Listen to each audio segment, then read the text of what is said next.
जय हिंद दोस्तों। आज हम लोग घटना चक्र पूर्वावलोकन 2024 को पढ़ने वाले हैं, जो कि ये बिहार पीसीएस के लिए बहुत ही इम्पोर्टेंट है।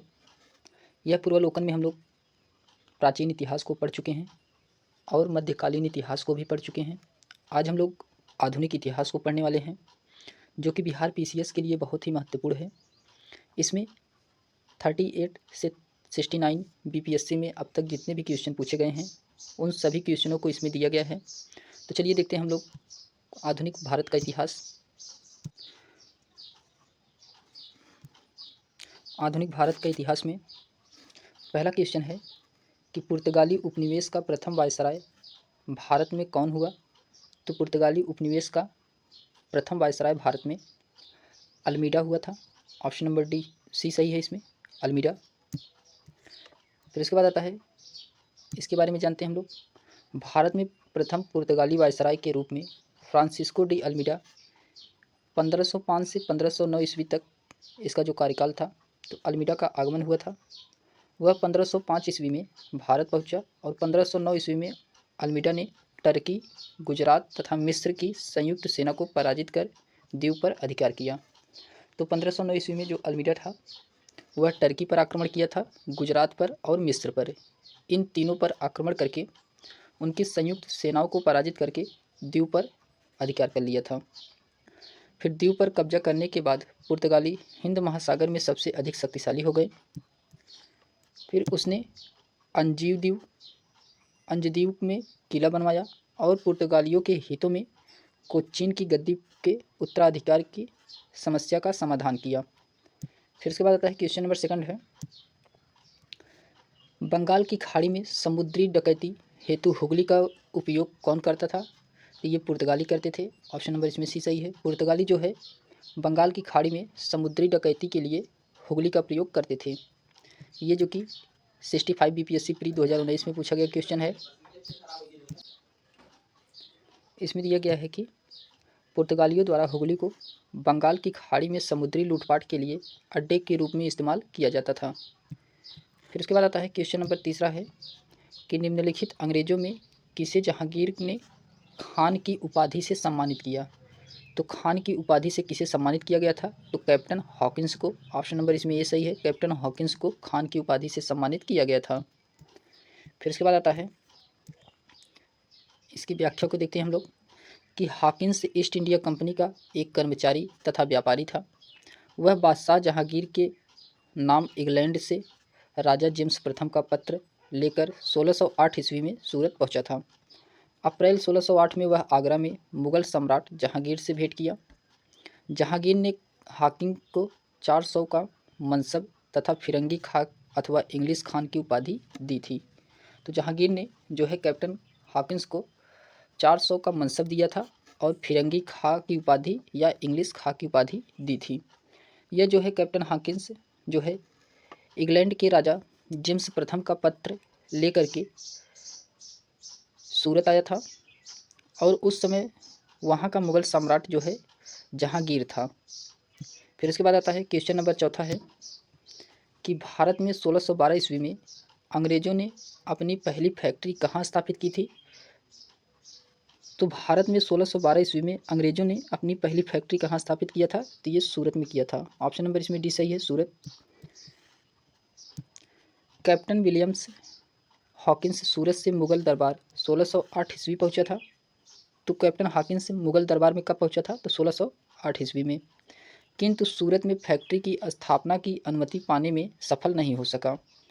1611 ईस्वी में पुर्तगालियों के विरोध के बावजूद कैप्टन मिडल्टन सूरत के समीप स्वाली पहुंचा और मुगल गवर्नर से वहां व्यापार करने की अनुमति पाने में सफल हुआ। तो कौन व्यापार करने में अनुमति पाने में सफल हुआ था। तो मिडल्टन। फिर उसके बाद आता है, कैप्टन बेस्ट द्वारा सूरत के बंदरगाह की विजय ने पुर्तगाली एकाधिकार की निरंतरता को भंग किया। इसके बाद जहांगीर के शाही फरमान से अंग्रेज़ों ने सूरत में अस्थायी रूप से एक फैक्ट्री की स्थापना की थी। यहाँ से अंग्रेज़ों ने अपने व्यापार को देश के दूसरे भागों में फैलाया तथा शीघ्र ही अहमदाबाद, बुरहानपुर, अजमेर तथा आगरा में सहयोगी फैक्ट्रियाँ स्थापित की थी। तो यह जो है बिहार पीसीएस के लिए बहुत ही महत्वपूर्ण यह बुक है घटना चक्र का। फिर इसके बाद आता है क्वेश्चन नंबर 5वां है कि किस मुगल शासक के समय में सर थॉमस रो भारत आया था। तो किस मुगल शासक के समय में सर थॉमस रो भारत आया था।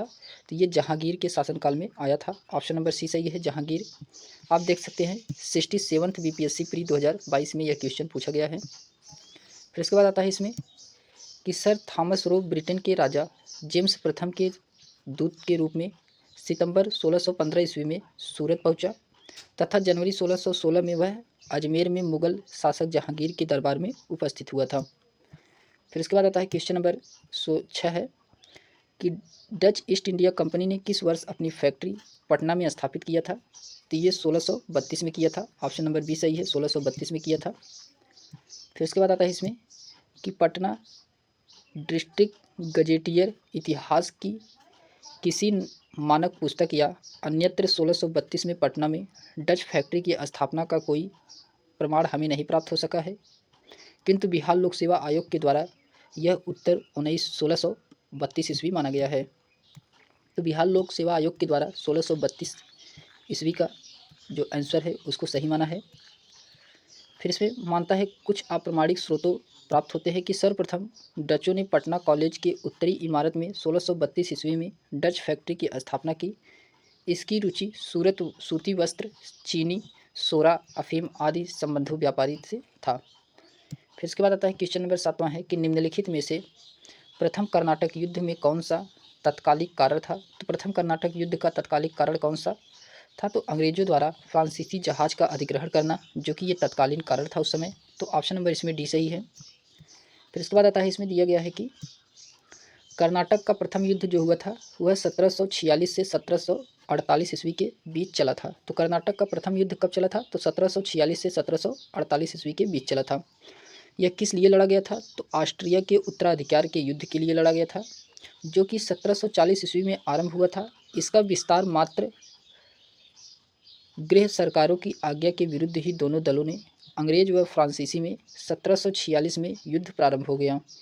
अंग्रेज कैप्टन बार्नेट के नेतृत्व में अंग्रेजी सेना द्वारा कुछ फ्रांसीसी जहाज़ों पर अधिकार कर लेना ही युद्ध का तत्कालीन कारण बना था तथा प्रथम कर्नाटक युद्ध के समय कुछ कर्नाटक के नवाब अनवरुद्दीन महफूज खान के नेतृत्व में 10,000 भारतीय सेना को फ्रांसीसियों पर आक्रमण करने के लिए भेजा।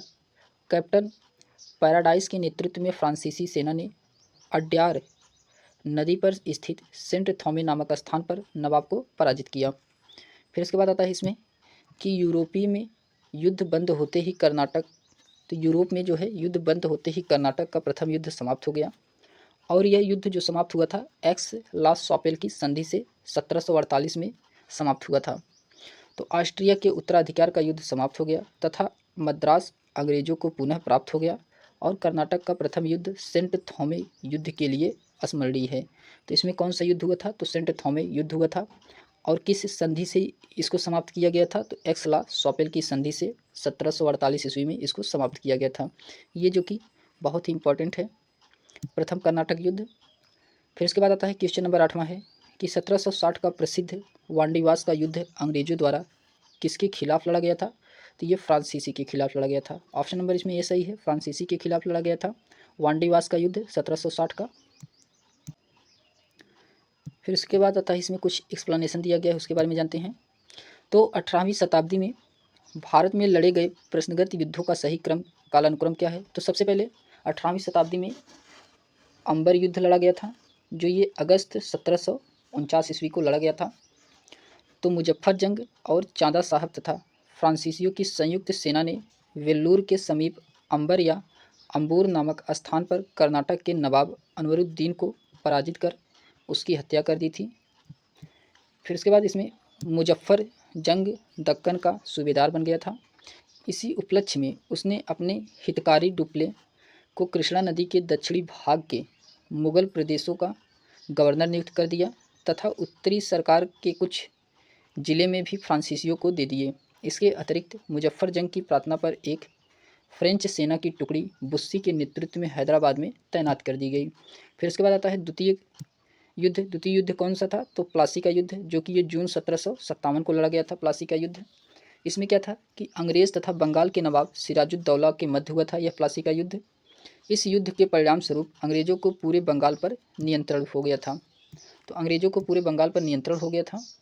इसमें जो है क्लाइव ने मीर जाफ़र को बंगाल का नवाब बनाया था। तो क्लाइव के द्वारा मीर जाफ़र को बंगाल का नवाब बनाया था। नवाब बनने के बाद मीर जाफ़र ने अंग्रेज़ों के उनकी सेवाओं के लिए 24 परगना की जमींदारी से पुरस्कृत किया था और क्लाइव को 2,34,000 पाउंड की निजी भेंट भी दिया था।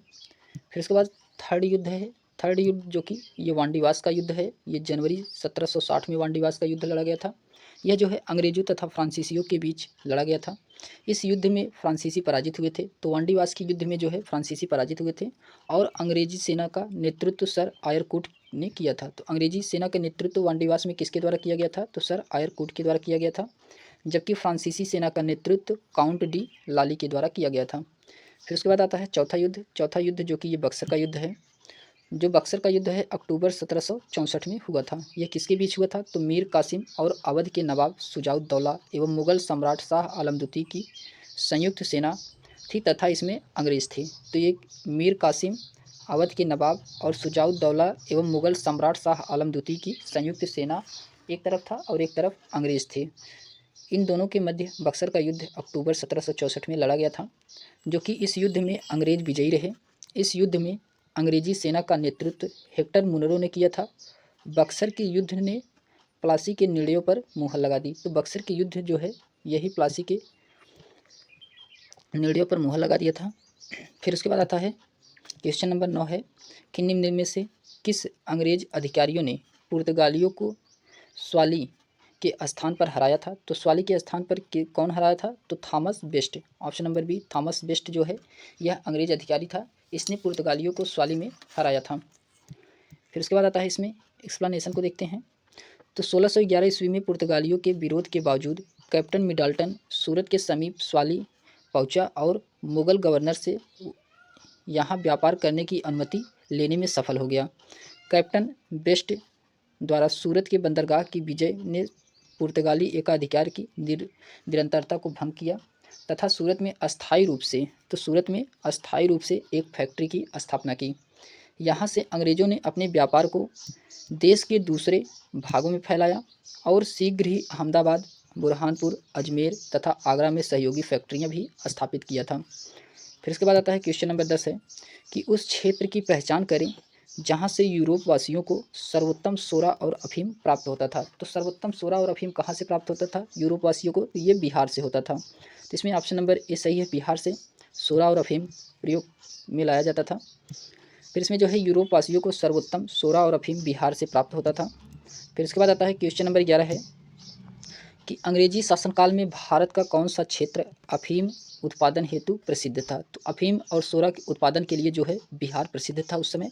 तो ऑप्शन नंबर इसमें ए सही है। फिर इसके बाद क्वेश्चन नंबर 12 है इलाहाबाद की संधि के बाद रॉबर्ट क्लाइव ने मुर्शिदाबाद का उप दीवान किसे बनाया था? तो मुर्शिदाबाद का उप दीवान किसे बनाया गया था? ये बनाया गया था मोहम्मद रजा खान को। ऑप्शन नंबर इसमें ये सही है, मोहम्मद रजा खान को मुर्शिदाबाद का उप दीवान बनाया गया था इलाहाबाद संधि के बाद।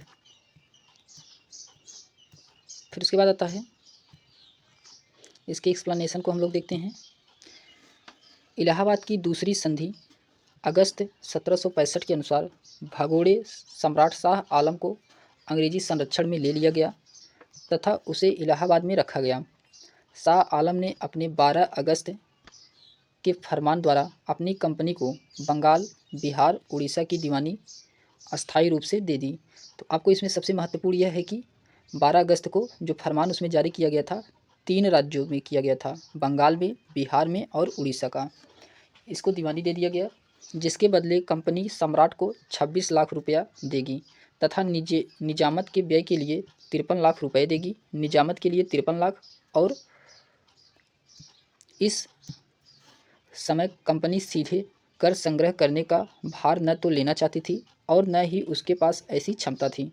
कंपनी ने दीवानी का कार्य के लिए 2 उप दीवान नियुक्त किए थे।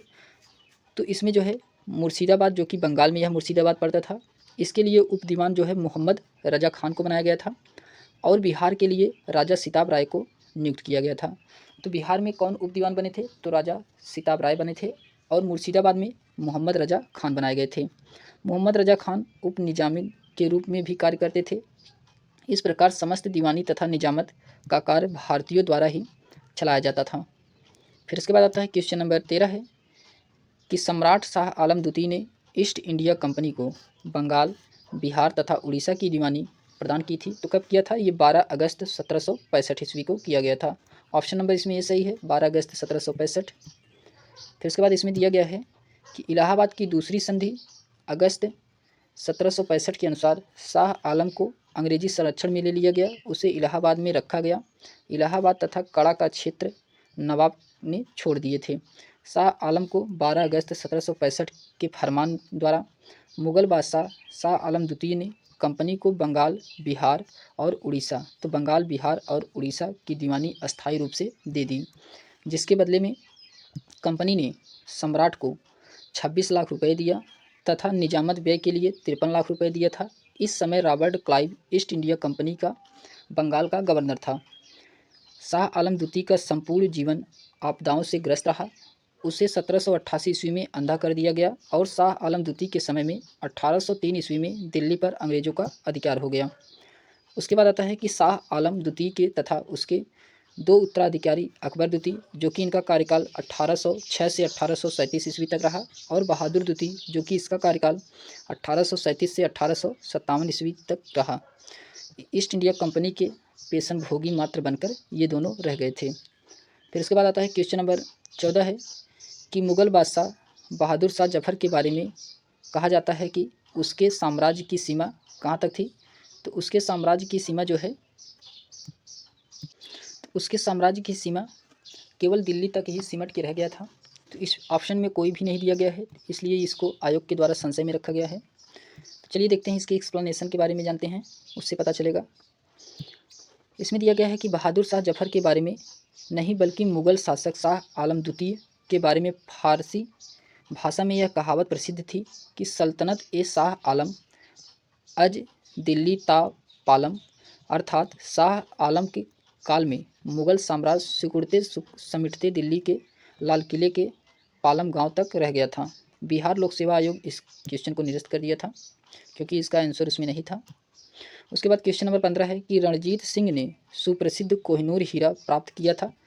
तो कोहिनूर हीरा किसके द्वारा प्राप्त किया गया था? तो शाह शुजा से प्राप्त किया था। तो ऑप्शन नंबर इसमें ये सही है, शाह शुजा से राजा रणजीत सिंह ने कोहिनूर हीरा को प्राप्त किया था। फिर इसके बाद इसमें दिया गया है कि पंजाब अहमद शाह अब्दाली के साम्राज्य का भाग था, परंतु 1773 ईस्वी में उसकी मृत्यु के पश्चात मुल्तान, कश्मीर इत्यादि कुछ छोटे छोटे भागों में छोड़कर शेष पर सिख मिसलों का अधिकार हो गया।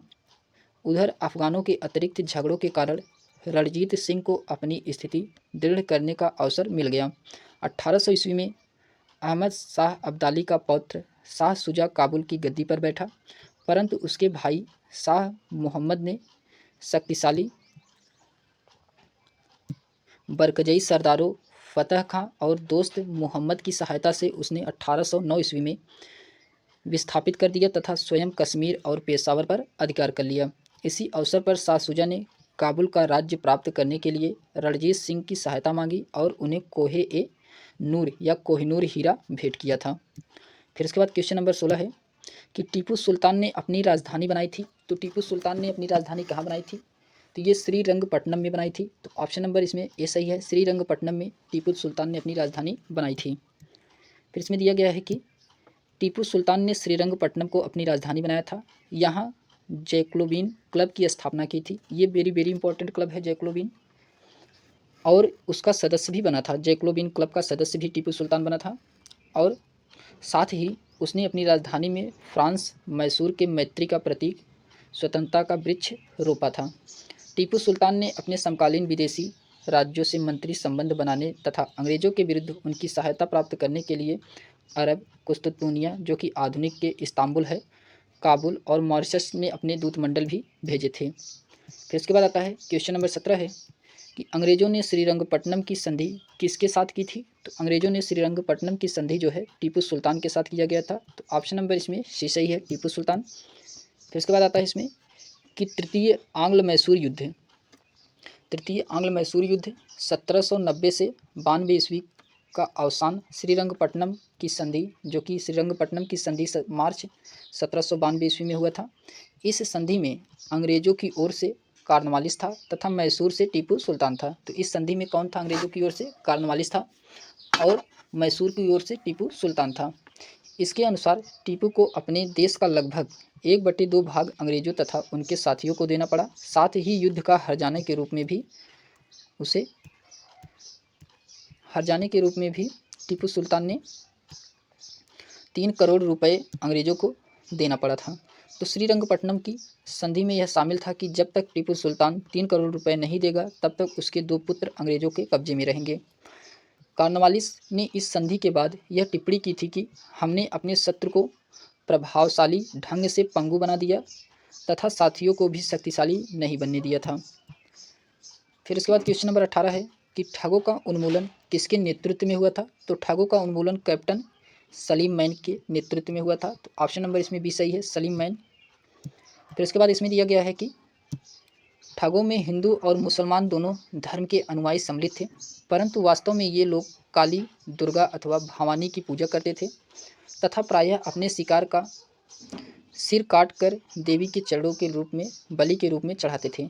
उन्हें विश्वास था कि यह धंधा एक विधि विधान है तथा उनके शरीर में मृत्यु उनके भाग्य में उसी प्रकार लिखी होती थी, जो कि सती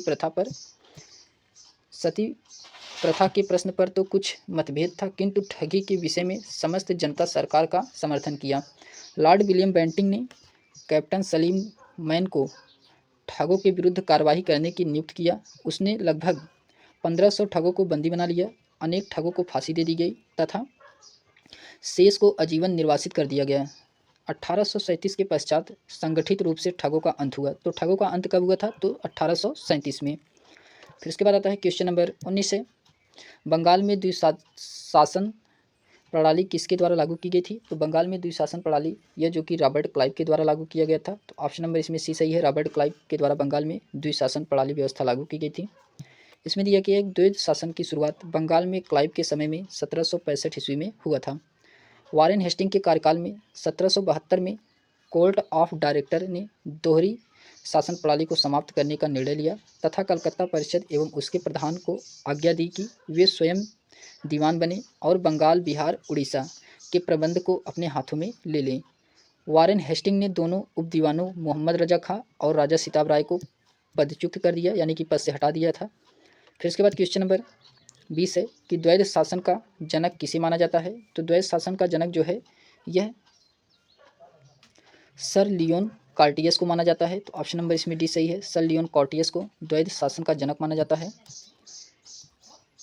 फिर इसमें दिया गया है कि सर लियोन कॉर्टियस को द्वैध शासन का जनक माना जाता है। इसमें दीवान और विजारत कानून व्यवस्था की जिम्मेदारी अलग कर दी गई थी। फिर उसके बाद क्वेश्चन नंबर 21 है, क्वेश्चन नंबर 21 है कि भारत में प्रथम रेलवे लाइन किस ब्रिटिश गवर्नर के समय बिछाई गई थी? तो भारत में प्रथम रेलवे लाइन किस ब्रिटिश गवर्नर के समय बिछाई गई थी? तो ये लॉर्ड डलहौजी के समय में बिछाया गया था। तो ऑप्शन नंबर इसमें ये सही है, लॉर्ड डलहौजी।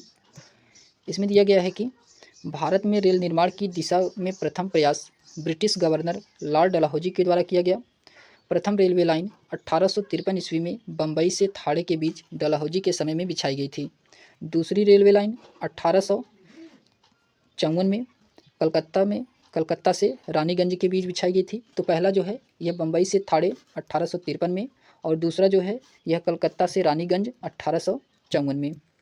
फिर क्वेश्चन नंबर 22 है कि मुंगेर का बरहितियाताल विरोध का उद्देश्य क्या था? ये जो कि बकास्त भूमि की वापसी की मांग था। ऑप्शन नंबर इसमें ये सही है, बकास्त भूमि की वापसी की मांग, जो कि ये मुंगेर का बरहियाताल का विरोध का उद्देश्य था। फिर इसमें दिया गया है कि मुंगेर के बरहियाताल विरोध का उद्देश्य बकास्त भूमि की वापसी की मांग था। यह आंदोलन 1936 से 38 में चलाया गया था, कार्यानंद शर्मा के नेतृत्व में चलाया गया था। तो इन पे सबसे इम्पोर्टेंट है कार्यानंद शर्मा। फिर उसके बाद क्वेश्चन नंबर 23 है कि 1857 में भारत का गवर्नर जनरल कौन था? तो ये कैनिंग था। ऑप्शन नंबर सी इसमें सही है, कैनिंग, जो कि 1857 में भारत का गवर्नर जनरल था। इसमें 1857 के विद्रोह के समय भारत का गवर्नर जनरल लॉर्ड कैनिंग, जो कि 1856 से 62 ईस्वी तक था। लॉर्ड कैनिंग भारत में कंपनी द्वारा नियुक्त अंतिम गवर्नर जनरल तथा ब्रिटिश सम्राट के अधीन भारत का पहला वायसराय था। ये पहला वायसराय था और अंतिम गवर्नर जनरल था। फिर इसके बाद आता है क्वेश्चन नंबर 24 है, अंग्रेजी भारतीय सेना में चर्बी वाले कारतूसों से चलने वाली एनफील्ड राइफल कब सम्मिलित की गई थी? तो एनफील्ड राइफल जो है ये दिसंबर 1856 में सम्मिलित किया गया था। ऑप्शन नंबर इसमें बी सही है, 1856। फिर इसमें दिया गया है कि दिसंबर 1856 में सरकार ने पुराने लोहे वाली बंदूक ब्राउन बेस के स्थान पर नवीन Enfield rifle new Enfield rifle का प्रयोग निश्चित किया। इन राइफलों में दमदम, अम्बाला और सियालकोट में बने चर्बी युक्त कारतूसों का प्रयोग किया जाना था, जिसमें गाय और सूअर की चर्बी लगी होती थी। तो इसमें गाय और सूअर की चर्बी लगी होती थी। इसी के कारण ही 1857 के विद्रोह का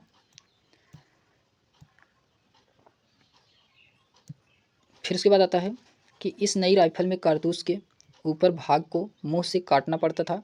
जनवरी 1857 में बंगाल सेवा में यह अफवाह फैल गई कि चर्बी वाले कारतूस में गाय और सूअर की चर्बी है। सैनिक अधिकारियों ने इस अफवाह की जांच किए बिना तुरंत इसका खंडन कर दिया, किंतु सैनिकों को विश्वास हो गया कि चर्बी वाले कारतूसों का प्रयोग उसके धर्म भ्रष्ट करने का एक निश्चित प्रयत्न है और यही कारतूस 1857 के विद्रोह का तत्कालीन कारण बना था। फिर इसके बाद आता है क्वेश्चन नंबर 25 है,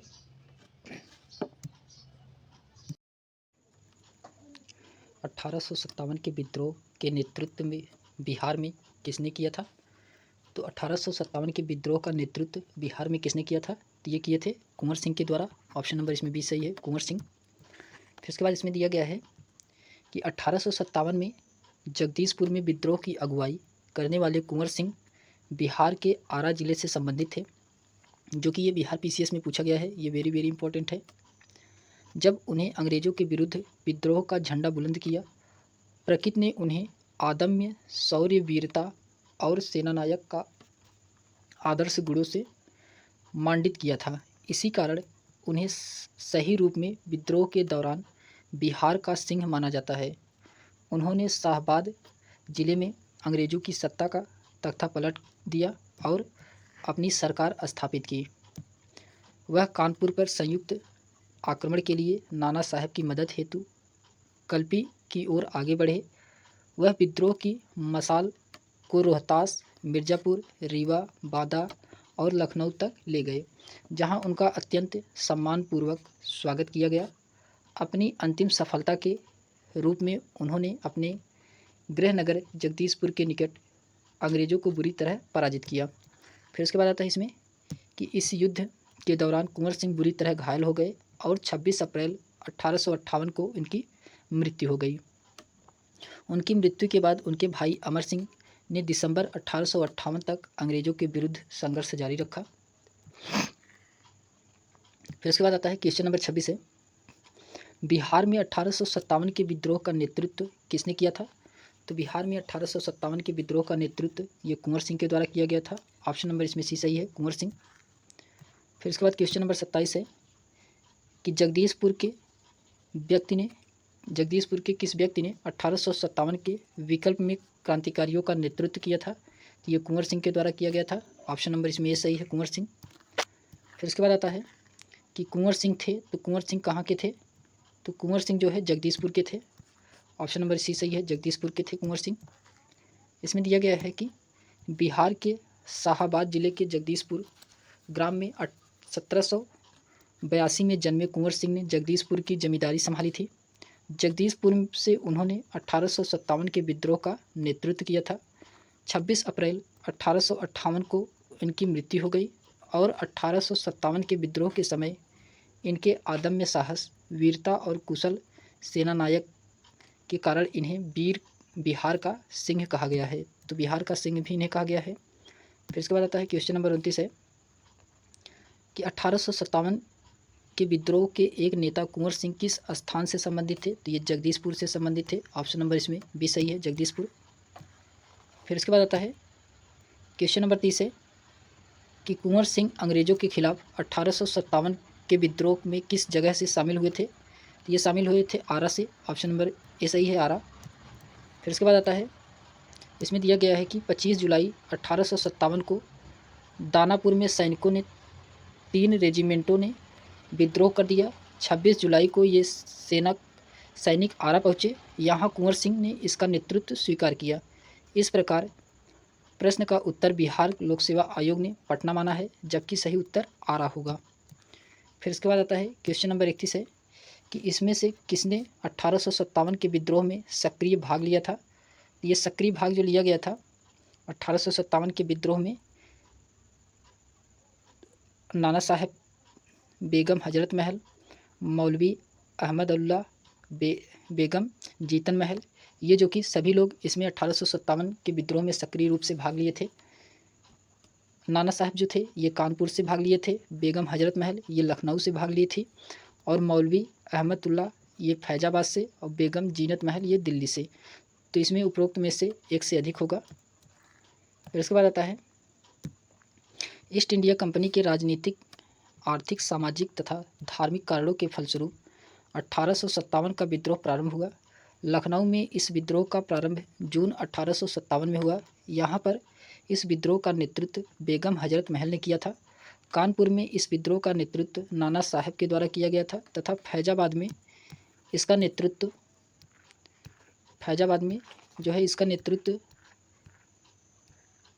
मौलवी अहमदुल्ला ने दिया था, जबकि बहादुर शाह जफर, अंतिम मुगल बादशाह की पत्नी बेगम जीतन महल ने अप्रत्यक्ष रूप से इस विद्रोह को दिल्ली से भाग लिया था।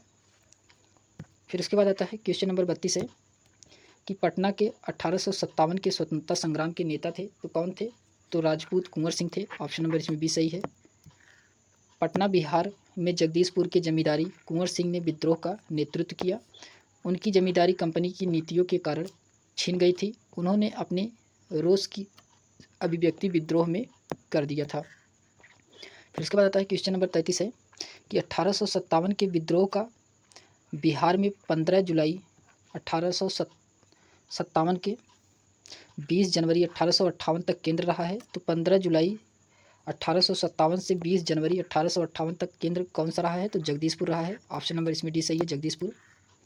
इसमें दिया गया है कि बिहार में 1857 के विद्रोह का केंद्र जगदीशपुर था, जहां जमींदार कुंवर सिंह ने नेतृत्व संभाला और शाहबाद जिले में अंग्रेजों की सत्ता को तख्ता पलट कर दिया और अपनी सरकार स्थापित की। बिहार के विद्रोह को पटना डिवीज़न कमिश्नरी के कमिश्नर विलियम टेलर और बंगाल गोलंदा फैज मेजर बिसेंट आयर द्वारा इसे दबाया गया था। फिर उसके बाद क्वेश्चन नंबर 34 है कि जगदीशपुर के राजा थे। तो जगदीशपुर के राजा कुंवर सिंह थे। ऑप्शन नंबर इसमें डी सही है। इसमें दिया गया है कि कुंवर सिंह बिहार में आरा जिले के जगदीशपुर ग्राम के जमींदार थे, जिन्होंने वृद्धावस्था में अंग्रेजों के खिलाफ बगावत का बिगुल बजाया। विद्रोह के दौरान उन्हें बिहार का सिंह कहा जा गया है। फिर उसके बाद क्वेश्चन नंबर 35 है कि कुंवर सिंह ने 1857 के विद्रोह का नेतृत्व किस प्रांत से किया था। तो ये बिहार से किए थे। ऑप्शन नंबर सी सही इसमें, बिहार। इसमें दिया गया है कि बिहार में 1857 के विद्रोह का नेतृत्व आरा की विशाल रियासत के वृद्ध राजपूत जमींदार कुंवर सिंह ने किया था, जो शीघ्र ही पटना के समीप दानापुर, छोटा नागपुर, रांची, पालामू आदि सहित बिहार के कई भागों में फैल गया था। इसमें कुंवर सिंह ने लंबे समय तक बहादुरी और उत्साहपूर्वक अंग्रेजों से संघर्ष किया और लगभग 10 माह की लंबी सफल लड़ाइयों के बाद युद्ध में प्राप्त घाव के कारण 26 अप्रैल 1858 को शहीद हो गए। फिर उसके बाद इसमें क्वेश्चन नंबर 36 है कि 1857 के विद्रोह का नेतृत्व बिहार में किसने किया था। तो ये किए थे कुंवर सिंह के द्वारा। ऑप्शन नंबर बी सही है, कुंवर सिंह। फिर इसके बाद क्वेश्चन नंबर 37 है कि बिहार में 1857 के विद्रोह का नेतृत्व किसने किया था। तो कुंवर सिंह के द्वारा किया गया था। ऑप्शन नंबर इसमें सी सही है, कुंवर सिंह। फिर इसके बाद क्वेश्चन नंबर 38 है कि निम्नलिखित में से कौन 1857 के विद्रोह में अंग्रेजों के सबसे कट्टर दुश्मन था। तो अंग्रेजों का सबसे कट्टर दुश्मन मौलवी अहमदुल्ला शाह था। ऑप्शन नंबर इसमें ये सही है, मौलवी अहमदुल्ला शाह। इनके बारे में जानते हैं हम लोग। मौलवी अहमदुल्ला शाह ने फैजाबाद में विद्रोह को अपना नेतृत्व प्रदान किया। ये अंग्रेजों के सबसे कट्टर दुश्मन थे। वह मूलतः तमिलनाडु में आरकाट के रहने वाले थे, पर वह फैजाबाद में आकर बस गए थे। इन्होंने भारत के विभिन्न धर्मानुयायियों का आह्वान करते हुए कहा कि सारे लोग फ़कीर अंग्रेज़ों के विरुद्ध खड़े हों और जाओ और उन्हें भारत से बाहर खदेड़ दो। इनके बारे में अंग्रेज़ों ने कहा था कि अदम्य साहस के गुणों से परिपूर्ण और दृढ़ संकल्प वाले व्यक्ति तथा विद्रोहियों में सर्वोत्तम सैनिक हैं। इनकी गिरफ्तारी के लिए ब्रिटिश सरकार ने 50,000 का इनाम रखा था। फिर इसके बाद आता है इसमें क्वेश्चन नंबर 39 है कि 1857 के विद्रोह को किस उर्दू कवि ने देखा था? तो ये गालिब के द्वारा देखा गया था। ऑप्शन नंबर सी है मिर्ज़ा गालिब। 1857 को मिर्ज़ा गालिब ने स्वयं अपनी आंखों देखा था। फिर उसके बाद क्वेश्चन नंबर 40 है कि निम्नलिखित में से कौन सा ईस्ट इंडिया कंपनी के सिपाहियों को विद्रोही बनाने का कारण नहीं था? तो कौन सा कारण नहीं था? तो इसमें जो है अधिकारियों की अक्षमता। ऑप्शन नंबर डी इसमें सही है। फिर इसके बाद आता है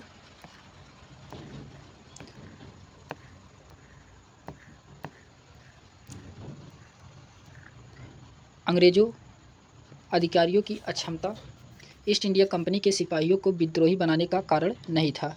इन्हीं अधिकारियों की योग्यता के बल पर अंग्रेज़ों हुकूमत ने लगभग 90 वर्षों तक पूरे भारत पर कब्जा कर लिया था। इसके अतिरिक्त अन्य भी कारण सिपाहियों को विद्रोही बनाने में सहायक थे। फिर इसके बाद आता है इसमें क्वेश्चन नंबर 41 है कि निम्नलिखित वर्गों में से किसने 1857 के विद्रोह में भाग नहीं लिया था? तो किसके द्वारा 1857 के विद्रोह में भाग नहीं लिया गया था? तो ये थे खेतिहर मजदूर, इनके द्वारा लिया गया था।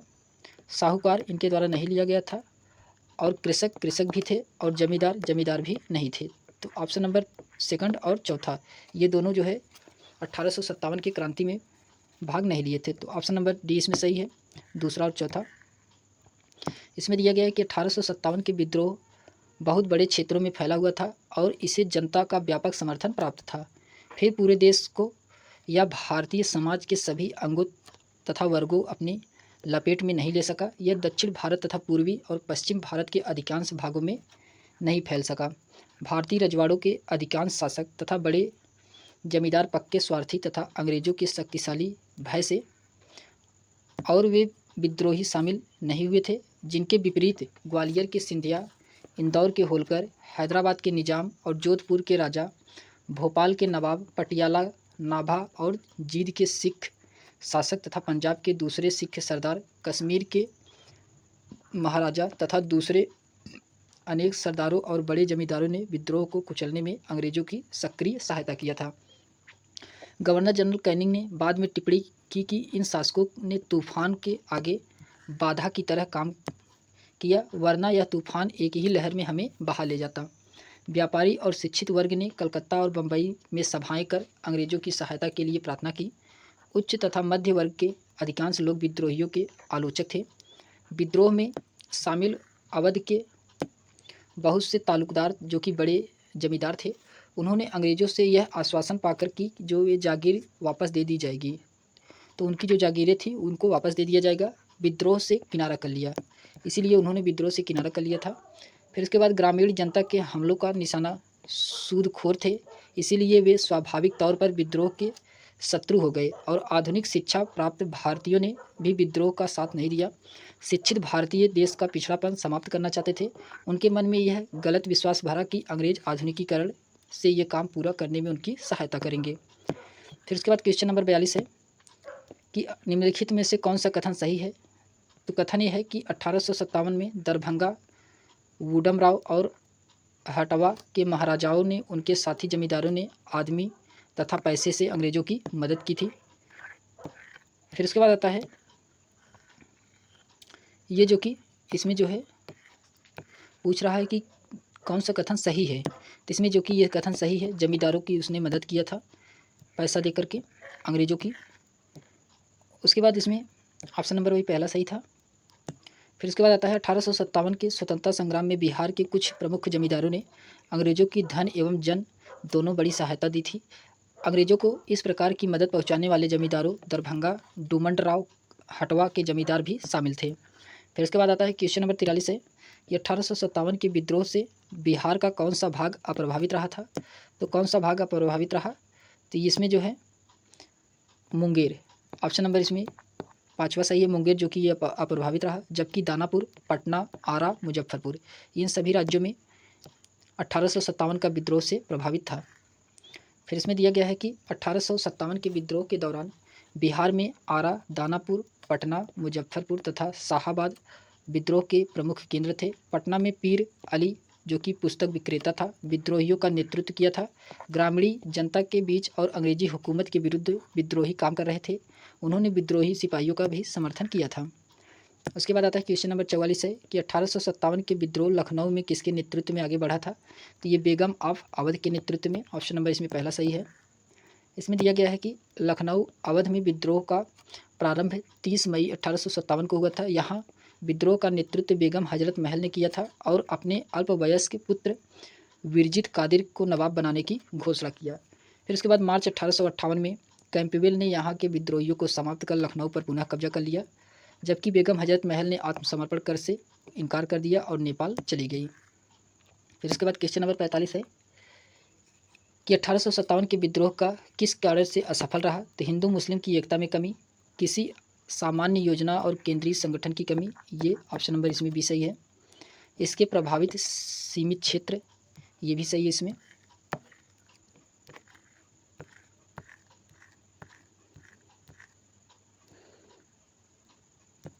इसमें दिया गया है कि 1857 के विद्रोह की असफलता का मुख्य कारण किसी सामान्य जन योजना केंद्रीय संगठन की कमी थी। विद्रोहियों के नेताओं में कोई संगठन की भावना देखने को नहीं आई। 82 वर्षीय बहादुर शाह कमज़ोर था और उसके द्वारा विभिन्न सरदारों का आह्वान करना काफ़ी नहीं था। साथ ही विद्रोहियों ने वीरता तो दिखाई और सरकार का विनाश करने पर वे तुले हुए प्रतीत होते थे, किंतु ऐसा करने के उनके पास किसी सुनियोजित कार्यक्रम पूर्ण का अभाव था। फिर उसके बाद आता है इसमें कि उसमें अनुशासन की कमी थी। कभी कभी वे तो अनुशासित सेनाएं बजाय दंगाई भीड़ की तरह व्यवहार करते थे। विदेशी शासन के प्रति एक साजिश घृणा को छोड़कर और कोई संबंध सूत्र नेताओं के बीच नहीं था। किसी क्षेत्र विशेष से ब्रिटिश सत्ता को उखाड़ फेंकने के बाद उन्हें पता नहीं था कि होता था कि उसकी जगह किस प्रकार राजनीतिक सत्ता संस्थाएं स्थापित की जाए। फिर इसके बाद आता है इसमें इसके पास एक विश्वसनीयोन्मुख कार्यक्रम, सुसंगत विचारधारा, राजनीतिक परिप्रेक्ष्य व भावी समाज और अर्थव्यवस्था के प्रति एक स्पष्ट दृष्टिकोण का अभाव था। फिर क्वेश्चन नंबर 46 है। क्वेश्चन नंबर 46 है कि कथन क्या है कि 1857 में प्रथम स्वतंत्रता संग्राम ब्रिटिश सरकार से स्वतंत्र प्राप्त करने में असफल रहा। तो ये सही है। फिर कारण है कि बहादुर शाह जफर के नेतृत्व को जनसहयोग नहीं मिला था और अधिकांश महत्वपूर्ण रियासतों के शासक उनका साथ देने में कतरा गए। तो ये भी इसमें सही है। दोनों सही है और दोनों सही भी व्याख्या भी कर रहे हैं, तो इसलिए इसमें ऑप्शन नंबर पहला सही है। फिर इसके बाद इसमें दिया गया है कि 1857 के विद्रोह का स्वरूप मुख्यतः सामंतवादी था, जिसमें कुछ राष्ट्रवाद के तत्व विद्यमान थे।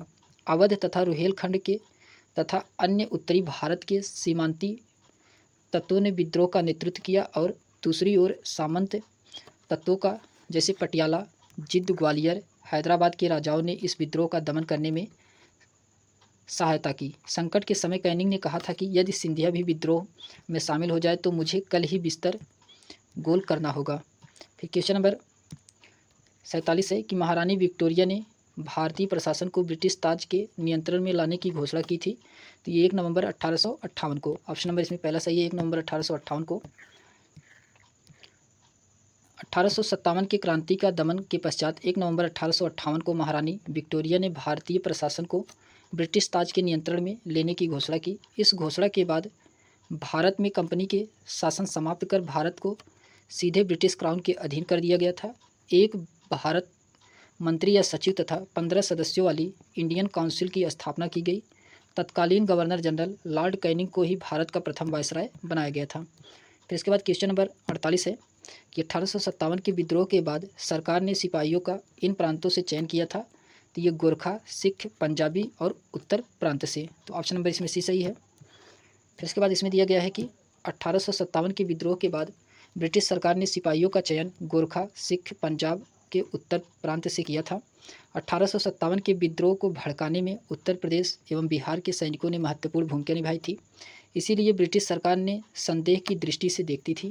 विद्रोह के समय बंगाल की सेना 60% सैनिक अवध तथा उत्तरी पश्चिमी यूपी प्रांत के थे। विद्रोह के लिए भारतीय सेना उत्तरदायी थी। इसी कारण 1 नवंबर 1858 को महारानी घोषणा पत्र के अंतर्गत सेना का पुनर्गठन किया गया, जो कि विभाजन और प्रतिलोभन की नीति पर आधारित था। फिर इसके बाद क्वेश्चन नंबर 49 है कि निम्नलिखित में से किसने 1857 के विद्रोह को एक षड्यंत्र की संज्ञा दी थी? तो ये जेम्स आउट्रम और डब्ल्यू टेलर के द्वारा कहा गया था। तो ऑप्शन नंबर इसमें पहला सही है। सर जेम्स आउट्रम और डब्ल्यू टेलर ने 1857 के विद्रोह को हिंदू मुस्लिम षड्यंत्र का परिणाम बताया। आउट्रम का विचार यह था कि मुसलमान षड्यंत्र था जिसमें हिंदू शिकायतों का लाभ उठाया जाना। जॉन्स लॉरेंस और सीले के अनुसार यह केवल सैनिक विद्रोह था। सर जॉन सीले के अनुसार 1857 का विद्रोह एक पूर्णतः देशभक्त रहित और स्वार्थी सैनिक विद्रोह था, जिसमें न कोई स्थानीय नेतृत्व ही था और न ही इसके साधारण का समर्थन प्राप्त था। उसके अनुसार यह एक स्थापित सरकार के विरुद्ध भारतीय सेना का विद्रोह था। फिर क्वेश्चन नंबर 50 है कि 1857 के विद्रोह को किसके द्वारा प्रथम भारतीय स्वतंत्रता संग्राम के रूप में वर्णित किया गया था? तो ये किसके द्वारा किया गया था? तो यह जो है वी.डी. सावरकर के द्वारा किया गया था। ऑप्शन नंबर इसमें पहला सही है, वी.डी. सावरकर। आज हम लोगों ने 50 क्वेश्चन तक देखा है। इसके बाद हम लोग नेक्स्ट वीडियो में और भी देखेंगे इसके आगे से। तो आज के लिए बस इतना ही। धन्यवाद।